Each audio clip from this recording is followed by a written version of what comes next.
అద్దం పగిలితే శబ్దం వస్తుంది, కానీ గుండె పగిలితే నిశ్శబ్దమైపోద్ది.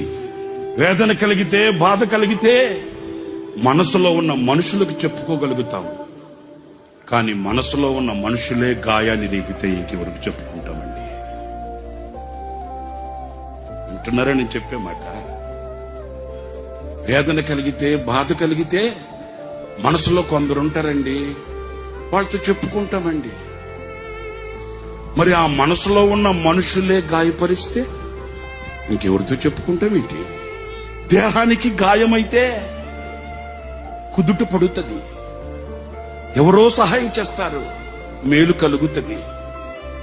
మరి గుండెకే గాయమైతే గుండె గాయాన్ని చూడగలిగిన వాడు ఎవడున్నాడండి? ఆ గుండెకు కలిగిన గాయమే ఒక గేయం.